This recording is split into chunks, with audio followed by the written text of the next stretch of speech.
আসসালামু আলাইকুম স্টুডেন্টস, কেমন আছো সবাই? আশা করি ভালো আছো। আজকের টপিক হচ্ছে ক্লাস 9-10 এর বীজগণিত সূত্র বলে প্রয়োগ, চ্যাপ্টার 3.1। চ্যাপ্টার 3.1-এ 2 থেকে 3টা সূত্রর ম্যাথ করলে আসলে হয়ে যায়। তার মধ্যে তোমরা দেখতে পাচ্ছ যে আমি লিখে রেখেছি বর্গ নির্ণয়ের একই সূত্রের বর্গ নির্ণয় এবং কি মান নির্ণয়ের সূত্র। আচ্ছা ঠিক আছে, কখন বর্গ হয় কখন মান নির্ণয় করতে হয় সেটা আমরা শুরুতে জেনে নিই যে কখন বর্গ নির্ণয় করবে কখন মান নির্ণয় করবে। ঠিক আছে, তাহলে এটার কোনো আসলে টেনশন করতে হবে না, আসলে তারাই বলে দেবে যে বর্গ নির্ণয় করো, তারাই বলেছে যে মান নির্ণয় করো, তাহলে এটা নিয়ে কোনো টেনশন নাই। আহ, আচ্ছা যাই হোক, শুরুতে বর্গ নির্ণয়ের তোমাদের বইয়ের শুরুর যে অঙ্কটা রয়েছে সেটা হচ্ছে ক নম্বর অঙ্কে এ ঠিক এইভাবে দেওয়া আছে যে 2a প্লাস 3b এর বর্গ নির্ণয় করো। একের ক একের ক নম্বরে দেওয়া আছে 2a প্লাস 3b এর বর্গ করো বা বর্গ নির্ণয় করো। আচ্ছা যাই হোক, মনে রাখবে যখনই বলবো যে বর্গ নির্ণয় করো তখনই তোমার মাথায় আনতে হবে যে বর্গ মানে কি স্কোয়ার, বর্গ মানে কি স্কোয়ার। স্কোয়ারটা কি? এই যে বর্গ মানে কি স্কোয়ার, সুন্দর করে একটা যে রাশিটার বর্গ করতে বলবে সেটার উপর একটা স্কোয়ার দিয়ে দিব। এখন দেখো, এখন কি চিন্তা করবো দেখো তো, আমরা পড়েছি এ প্লাস বি হোল স্কয়ারের সূত্র, কিন্তু এইখানে দেখো তো এ প্লাস বি ওই আকারের আসছে কিন্তু এখানে এ বি সরাসরি এ বি নাই, তাহলে আমরা কি করব? চিন্তা করে নিতে হবে, এইটাই হচ্ছে খেলা। আহ, এটুকুই আসলে বোঝার যে তোমাকে চিন্তা করে নিতে হবে। কি চিন্তা করে নিতে হবে? এইখানে যেমন ছিল এ প্লাস বি হোল স্কয়ার, মনে রাখবে যে এর জায়গায় যে আসুক না কেন সেটা হচ্ছে এ, আর বির জায়গায় যে আসুক না কেন সেটা কি বি হিসাবে আমরা চিন্তা করে নেব। মনে রাখবে কিন্তু। ঠিক আছে, তাহলে এখানে 2a এর জায়গায় আছে 2a এবং বির জায়গায় আছে 3b, তাহলে 2 এর একে আমরা কি চিন্তা করে নেব? এ চিন্তা করে নেব, এবং 3b কে আমরা বি চিন্তা করে নেব। দেখো বর্গ নিয়ে ক্ষেত্রে সেটাকে স্কোয়ার দিয়ে নিয়েছি। চলো তাহলে, আমরা জানি যে A plus B whole square সূত্র A square plus 2ab plus B square, এবং বর্গ নির্ণয়ের সূত্রটা এই যে শুরুর যে সূত্রটা, এই সূত্রটা পড়ছে আর কি। আচ্ছা ঠিক আছে, দেখো এর a square plus 2ab plus B square একটু দেখে নিলাম।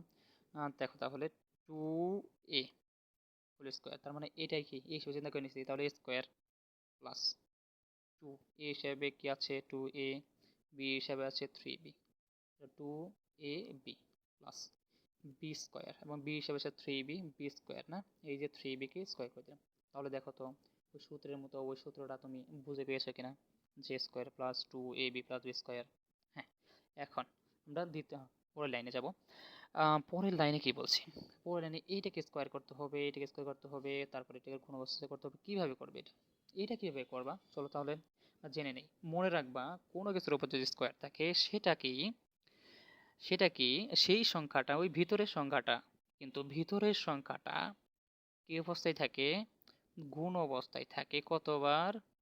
এটার সাথে এইটা দুবার গুণ অবস্থায় থাকে। তার মানে কি দুইটা একই সংখ্যা কি কি থাকে?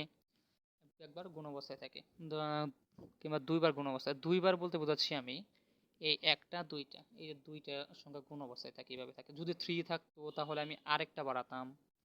তাহলে কি পাওয়ারের উপর নির্ভর করবে, তাহলে কয়টা গুণ অবস্থায় আছে, কয়বার গুণ অবস্থায় আছে। ঠিক আছে, তাহলে এইখানে তোমার গুণ করে যেটা পাবো সেটা সংখ্যাকে আগে গুণ করব। আমরা সংখ্যাকে গুণ করলে দেখো 2 দোকানে 4, এবং এরপরে আমরা কি করব? বর্ণ গুণ করব।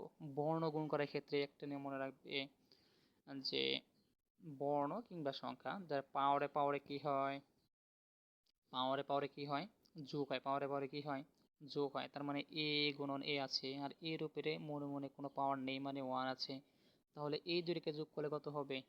এর উপরে পাওয়ার 2 হবে, তাহলে 4 স্কোয়ার। তাহলে এইখানে লিখতে পারি আমরা 4 স্কোয়ার প্লাস। এইবার দেখো এইখানে তাহলে কি করবা, গুণটা কিভাবে করবা? অনেকে কনফিউজ হয়ে যায় যে এটার সাথে এটা করব নাকি এটার সাথে এটা করব, এটার সাথে এটা করব। মনে রাখবা এটার সাথে যদি এটা করো, এটা এটার সাথে গুণ অবস্থায় রয়েছে। আবার যদি এইটা এটার সাথে করো, দেখো তো এইটা গুণ অবস্থাতেই আসে না। তারপরে এটার সাথে, তার মানে তোমার টেনশন করতে হবে না, তুমি কি করতে পারো, এইটা সাথে এটা গুণ করতে পারো, যে ফলটা পাবা সেটা দিয়ে এইটার সাথে গুণ করবা, শেষ। কিংবা তুমি এইটার সাথে এটা গুণ করো, সেই ফলটা দিয়ে আবার এইটার সাথে গুণ করো, সেটাও হবে। চলো তাহলে কিভাবে করবা, দুই দোকানে, আমি কি বলছি, আগের সংখ্যাগুলোকে গুণ করবা। আর দুই দোকানে কত, 4, দুই দোকানে কত, 4, আর সাথে আছে এ। চলো একটু আলাদা আলাদাই করে দিই, 3b। আর এইটাকে আগে যেভাবে আছে দেখো তো ঠিক একইভাবে রয়েছে না, দেখো তো 3b গুণন 3b, দেখো তো দুইবার আছে কিনা এটা, এটা কি দুইবার আছে এবং কি মাঝখানে একটা গুণ অবস্থায় আছে কিনা। তাহলে 3, আমরা জানি সংখ্যা আগে গুণ করতে হয়, 3 থেকে কত, 9। আর বি এর এটা যদি এইভাবে থাকে, তাহলে আমরা কি বলবো, বি স্কোয়ার, ওই যে পাওয়ারে পাওয়ারে যে যোগ হয়, বুঝতে পারছো, এই যে এর জায়গায় কি আছে, শুধুমাত্র বি আছে, স্কোয়ার বি স্কোয়ার। তাহলে আমরা কি করতে পারি, 9 বি স্কোয়ার লিখে দিতে পারি। তাহলে আমাদের কি কাজ শেষ? কাজ শেষ না, কারণ এইখানে একটা গুণ করার বাকি আছে। তাহলে 4 স্কোয়ার প্লাস, এইবার দেখো 3 এবং 4 সংখ্যা গুণ করবে আগে, কিন্তু 3 আর 4 গুণ করো, 3 4 12। আর কত, A B, A B A অবস্থায় থাকবে, মনে রাখবে এ বি এ অবস্থায় থাকা,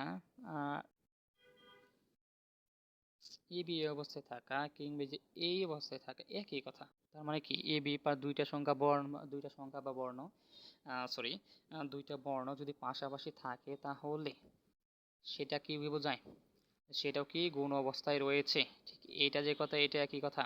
তাহলে আমরা কি এ বি গুণ করলাম না, গুণ করলাম, প্লাস কত, 9 বি স্কোয়ার। আমাদের কি কাজ শেষ। কাজ শেষ কেন, তোমরা এইটুকু বলতে পারো যে কাজ শেষ কেন। দেখো কাজ শেষ এই কারণে, কারণ দেখো 4 স্কোয়ার, এটা কি আর কিছু করা যায় না, যোগ বিয়োগ আর কিছু করা যায় না, আর কিছু করা যায় না, তাই এইখানেই শেষ। বুঝতে পারলা কিনা, যদি বুঝে থাকো তাহলে ডান লিখে দিবে।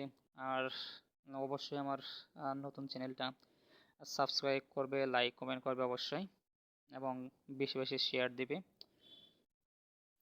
ধন্যবাদ তোমাদের।